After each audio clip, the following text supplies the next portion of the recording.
आज की कहानी है भगवान परशुराम की जन्म कथा। भगवान परशुराम की जन्म कथा महर्षि परशुराम भगवान विष्णु के 10वें अवतार में से छठे अवतार हैं। भगवान परशुराम जी बेहद ही उग्र स्वभाव के थे। उनका जन्म तो ब्राह्मण परिवार में हुआ था, लेकिन उनका स्वभाव क्षत्रिय था।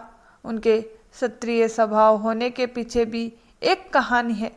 भगवान परशुराम का जन्म मृगु कुल में ऋषिक नाम के ऋषि के परिवार में हुआ था। ऋषिक को वंश वृद्धि के लिए एक कन्या की जरूरत थी। वह राजा गांधी के यहाँ गए और उन्होंने उनसे उनकी पुत्री सत्यवती को मांग लिया। राजा गांधी बड़े असमंजस में पड़ गए। ऋषि के सामने एक शर्त रख दी कि अगर ऋषि 1 साल में 1000 ऐसे अश्व लाकर दे दे जिनका पूरा शरीर तो सफेद हो लेकिन कान काला हो, तो राजा अपनी पुत्री का विवाह ऋषि से कर देंगे। ऋषि ने शर्त स्वीकार कर ली और वे वरुण लोक को चले गए। उन्होंने वरुण से ऐसे 1000 अश्विनी घोड़े की व्यवस्था कर गांधी के राज्य में पहुंचाने का आदेश दे दिया। जो राजा ने मांगे थे, वरुण में अगले दिन ही 1000 अश्व गांधी के राज्य में पहुंचा दिए। इसके बाद ऋषि कर्षिक गांधी के पास गए और कहा कि अगर आपकी शर्त पूरी हो चुकी है, अब अपनी कन्या की शादी मुझसे कीजिए।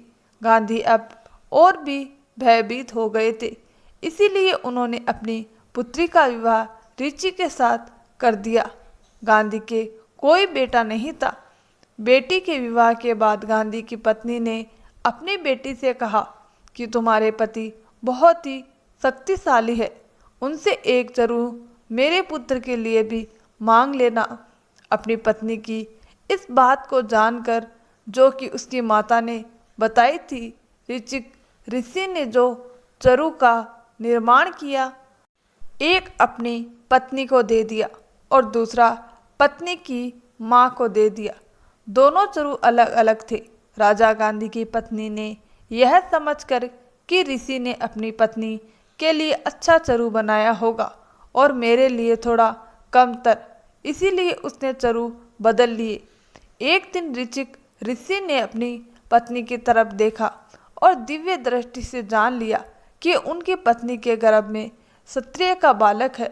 उन्होंने अपनी पत्नी से पूछा कि क्या तुमने अपनी माँ का चरु खा लिया था? यह बात जब गांधी की पत्नी के सामने आई तो उसने स्वीकार कर लिया कि उसने चरु बदले थे। ऋषिक ने कहा, अब तो गांधी के यहाँ ब्राह्मण स्वभाव का पुत्र पैदा होगा और हमारे यहाँ क्षत्रिय स्वभाव का। सत्यवती डर गई और उसने अपने पति से कहा कि मैं ब्राह्मण पत्नी हूँ, मुझे ब्राह्मण पुत्र ही चाहिए। ऋषि ने कहा कि मैं इतना कर सकता हूँ कि तुम्हारे पुत्र के स्थान पर तुम्हारा पुत्र क्षत्रिय स्वभाव का होगा। ऋषि ने यहाँ ब्राह्मण पुत्र के रूप में जमदग्नि ऋषि पैदा हुए, जो ब्राह्मण स्वभाव के थे, लेकिन उनके पुत्र भगवान परशुराम क्षत्रिय स्वभाव के थे। उधर गांधी के यहाँ विश्वामित्र का जन्म हुआ, जो क्षत्रिय होते हुए भी तप करके ब्राह्मण बन गए। तो दोस्तों, आपको हमारी ये छोटी सी कहानी कैसी लगी? कहानी अच्छी लगी हो तो वीडियो को लाइक, शेयर और चैनल को सब्सक्राइब जरूर करें। धन्यवाद दोस्तों।